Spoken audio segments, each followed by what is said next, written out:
Kenapa kita ngulang hal yang kita benci? Kadang yang paling melelahkan itu bukan gagal, tapi ngulang hal yang sama padahal kita sendiri sudah benci melakukannya. Udah tahu harus berubah, tapi nunda lagi.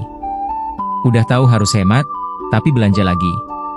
Udah tahu kebiasaan itu bikin hidup stuck, tapi balik lagi ke sana. Dan setelah itu, nyesel. Lalu janji ke diri sendiri, besok gue berubah. Tapi beberapa waktu kemudian, kejadian lagi. Di titik itu biasanya orang mulai menyalahkan dirinya sendiri. Gue emang gak disiplin. Gue lemah.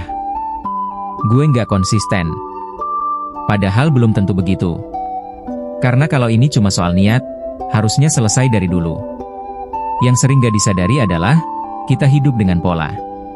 Dan pola yang diulang terus, lama-lama jadi sistem. Sistem di dalam diri yang tanpa sadar mengarahkan kebiasaan, keputusan, bahkan hidup kita. Makanya, kadang kita tahu sesuatu itu salah, tapi tetap mengulanginya. Bukan karena kita tidak mampu berubah, tapi karena sistem di dalam diri masih mengarah ke sana. Dan selama sistemnya sama, hasilnya akan terus sama. Saya pribadi baru benar-benar paham ini saat belajar tentang servomekanisme.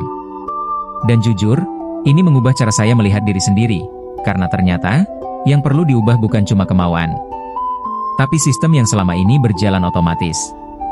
Kalau Anda pernah ngerasa, kok saya ngulang lagi ya? Kok hidup saya muter-muter di situ lagi? Ini bukan soal kurang niat, tapi Anda belum melihat lebih dalam sistemnya. Karena kadang, yang menentukan arah hidup kita bukan keputusan besar, tapi pola kecil yang kita ulang setiap hari.